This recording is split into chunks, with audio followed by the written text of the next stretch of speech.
Mag-ingay po ang lahat ng gusto makapasa sa board exams.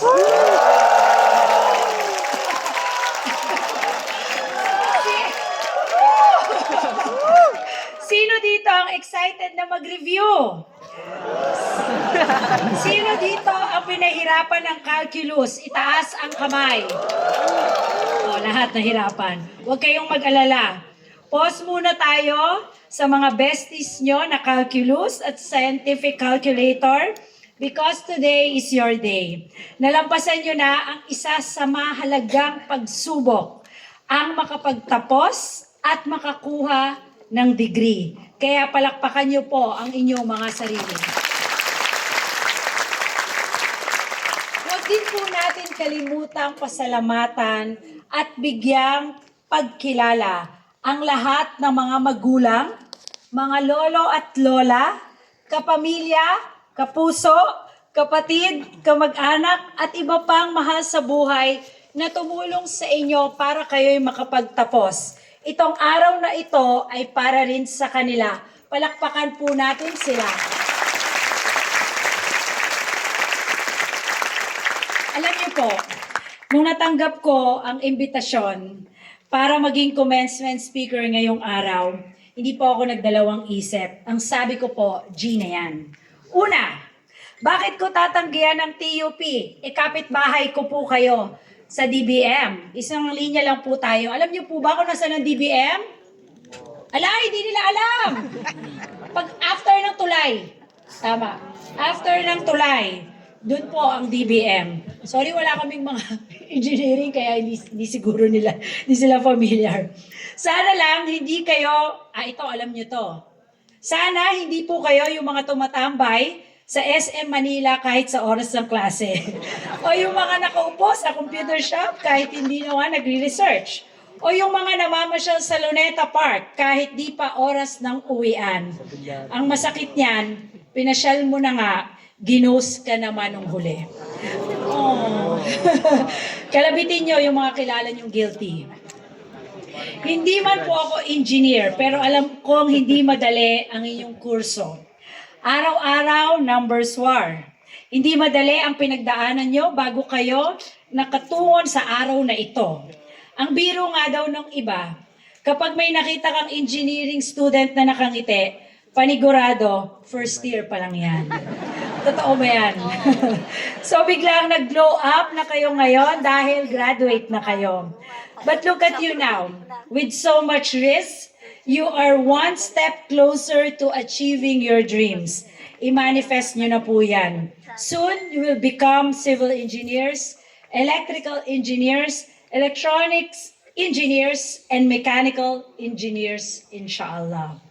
And as future engineers, your success hinges on a mix of technical prowess and strong soft skills. So as you are about to embark on your new journey as professionals, allow me to share you with 4 pieces of advice that I hope will motivate and inspire you along the way. Please bear with me, 4 lang po ito. Una, set your goals. Pero wag puro drawing. Sikapin na makamit nyo ito. Remind yourself of the hard work you've put in, the years of struggles and sleepless nights you've endured, and the sacrifices and tears you've poured in. Pause ka lang sandali kung kinakailangan, pero bukas, laban tayo ulit. When you set your goals, it gives you direction and a sense of purpose. Have a clear destination in mind. Hindi na bahala na si Batman, hindi rin bahala na si Foreman. Ikaw ang bahala.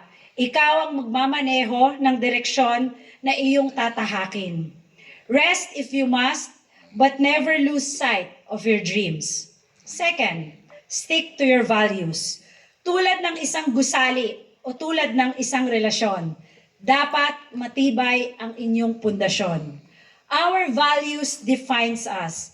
They guide our beliefs, attitudes, and behaviors. Mamaya, mamamanata kayo at sasambitin ang mga katagang itataguyod ko ang mga mithing kailangan sa paglilingkod sa Diyos, sa bayan at sa sangkatauhan.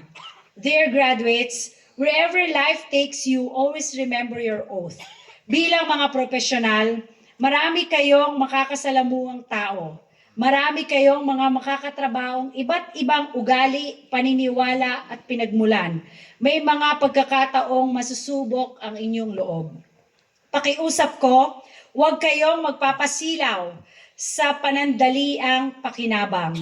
Kung ito naman ay galing sa panlalamang, it's not giving. Ituring nyo ang bawat proyekto hindi lamang isang kabuhayan, ngunit isang oportunidad para mabago ang buhay ng iba. At higit sa lahat, huwag maging alagad ng anomalya. Huwag maging kasangkapan ng katiwalian. Manindigan kung ano ang tama at kung ano ang nararapat. I am saying this because we've seen the detrimental effects of corruption. It's a social problem that impedes economic growth, and sadly, it harms the poor and the most vulnerable among us. Nakikita natin yan tuwing may gumuguhong tulay.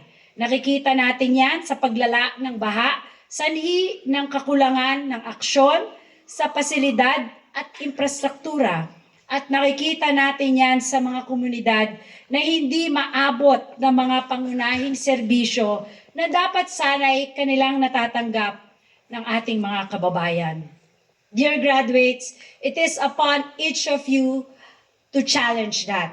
So whether you will be working in the infrastructure, transportation, public works, manufacturing, telecommunications, power generation, or private sectors, please do your best with utmost efficiency. Be an engineer with integrity and credibility. Lahat tayo gusto po ng pagbabago. Pero magagawa lang po natin ito kung sama-sama tayong lalaban ang sistemang nagpapahirap sa marami nating kababayan. Third, never stop learning. As I always say, the world is rapidly changing, not just in terms of technology, but also in politics. The ability to adapt to these changes is crucial. And to do this, you must keep on learning and improving yourself to keep up with the changing landscape. At huwag mahiya na matututo ka pa lang or nagsisimula ka pa lang. There is some famous quote that says, "Every professional was once an amateur. Hence, never stop nourishing your minds. Someday, you will look back at all your hard work and realize that you've made it." Engineers are critical to nation building, and I do believe that our nation will benefit enormously in each of you when you reach your full potential. Panghuli o pang-apat, tulad ng paggawa ng mga plano, proyekto, layout o diagram, it is okay to start over. Bilang engineering students, alam ko sa bawat project, madalas niyong ma-encounter ang trial and error. Well, I have news for you. Yung konsepto ng trial and error, applicable pa rin po siya sa real life. Success is not always a straight path. And in finding out what works, you will continuously learn from mistakes. Nasa inyo kung paano nyo tatrabahuhin ang pagkakamali or ang isang pagkabigo. Pero ang payo ko, huwag kayong matatakot na magkamali. Dahil ang bawat leksyon na tinuturo ng pagkakamali ay di hamak na mas tumatatak sa ating mga memorya. Bagamat malaki ang tulong ng karunungang matututunan sa mga libro at tinuturo sa loob ng classrooms, ang karanasan pa rin ang pinakamabisang tagapagturo ng leksyon. Pero huwag kang matatakot dahil hanggat buhay ang pangarap, hanggat may determinasyon at panahon, pwedeng magsimula tayo ulit. Dear graduates, each of you has a story, a background, and a vision for what you want to achieve. Hiling ko na gamitin nyo ito, ang inyong edukasyon, ang inyong kakayahan, ang inyong talento para mangarap at matulungan ding iangat ang buhay ng iba. And I am confident that you, our future engineers, have the qualities to help those in need and propel this country to progress. Kumpiyansa po ako dahil nalaman ko ang kwento ng ilan sa inyo. And I can say that I am proud of the quality of young people we have here at TUP. Unahin ko na po si Elazar Von Canivel, who is graduating today with a degree in Electronics Engineering. Asaan po si Von? Nandito ba si Von? Ayun po si Von. Palakpakan po natin siya. Ladies and gentlemen, Von has been awarded as the most outstanding student leader. At bakit po hindi? Mahihiya si Coco Martin sa dami ng roles na ginampanan niya. He was a consistent member and official of the College Student Council. Magaling mag-budget. Ayan, pwede pala. Naging head ng Finance Committee. Ayan na nga ba sinasabi ko? Kapitbahay lang. At vice chairman ng mga university event.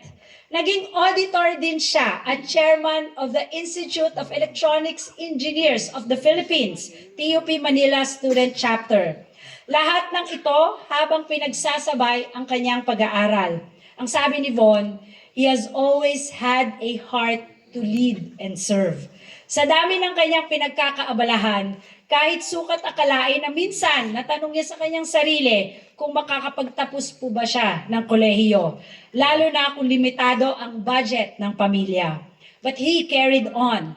As a student, he committed himself to leadership and growth. Ipinagpapasalamat niya ang libreng edukasyon sa institusyong ito para magawa niyang gampanan ang mga obligasyon ng hindi pinoproblema ang matrikula.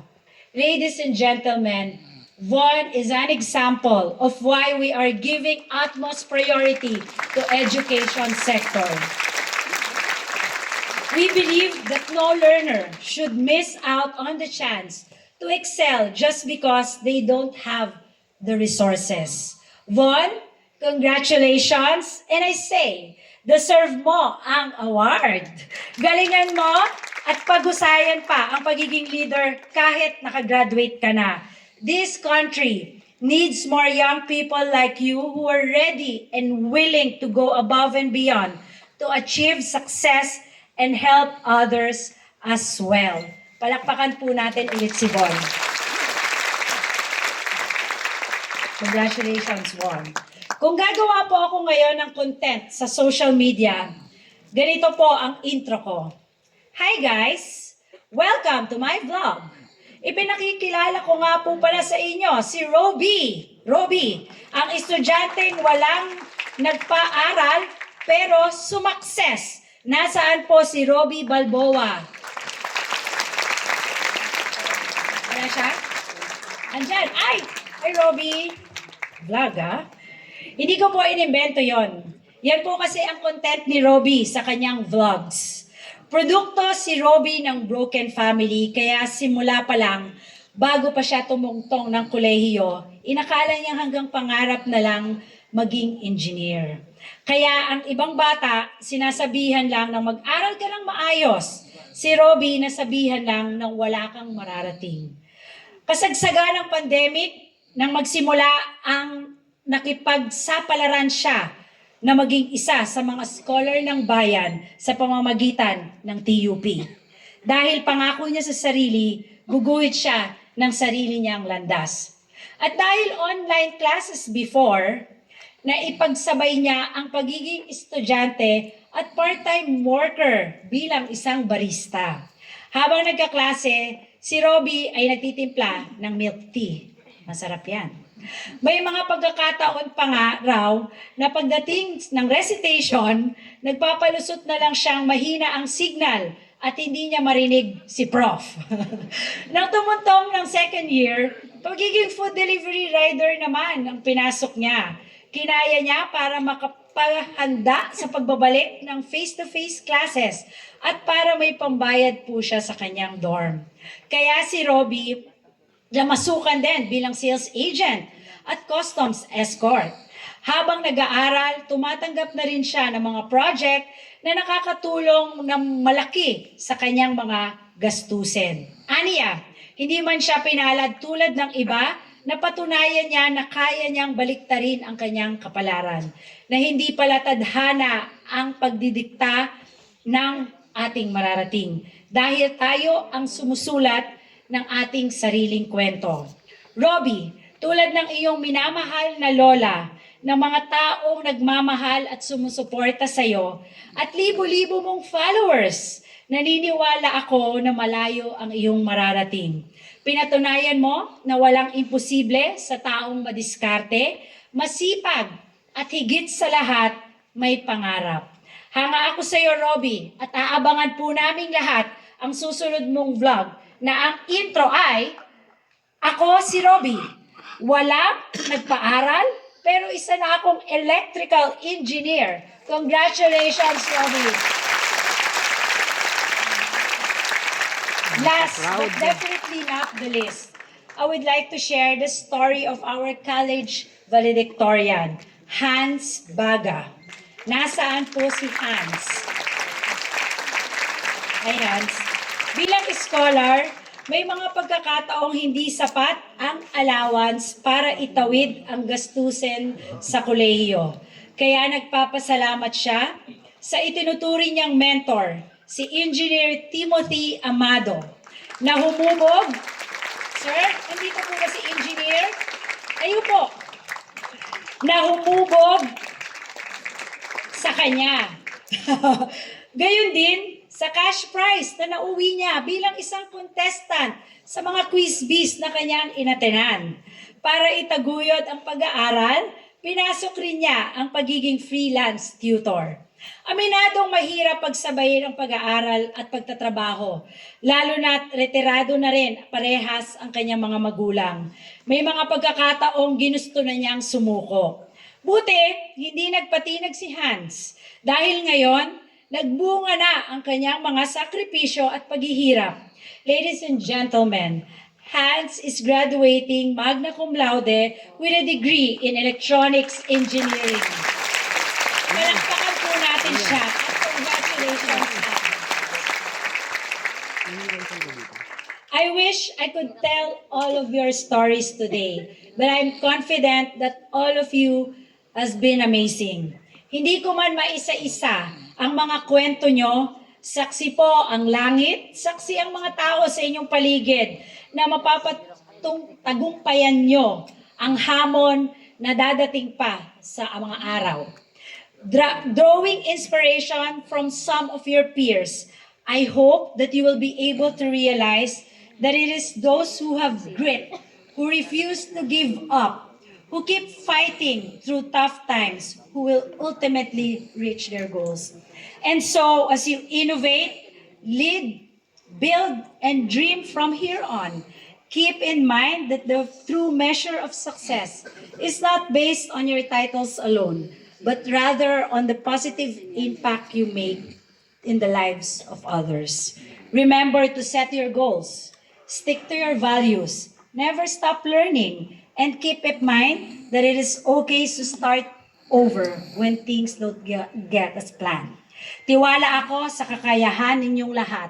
I have faith that you will enable great change in the world.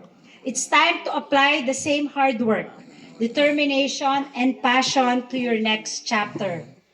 Kapag nakikita ko ang mata ng mga kabataan gaya ninyo na puno ng pag-asa at kagustuhang magtagumpay at makatulong sa bayan, napapakanta po ako. Aba, eto na. Papakantayin nyo na naman ako. Oh my God, kaya ko ba ito? Kilala nyo po ba si Jonella? Ay, di nila alam kasi mga nerd to. Hindi mga nerd. Calculator ang hawak nila, hindi Spotify. Ha? Si Jonella?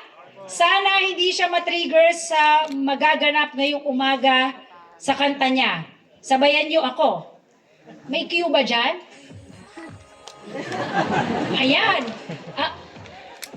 Ang himlay sa iyo'y bibinta. Kanta!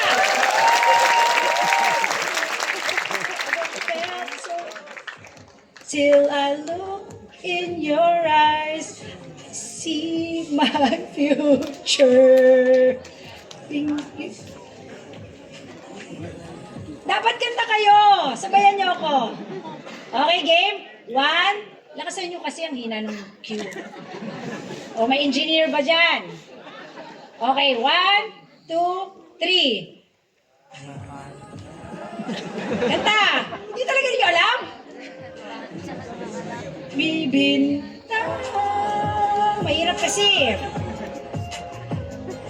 But felt so divine till I look in your eyes. See future. Loving you save me. Yan. I understand that mahalin ninyo ang inyong mga sarili. Believe in yourselves. Believe in your power.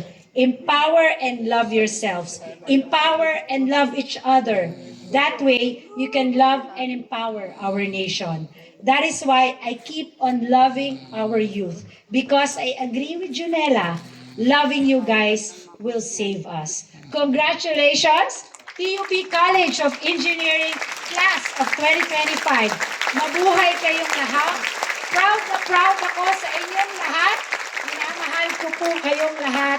Maraming salamat sa inspirasyon na binigay niyo sa amin. Maraming salamat po.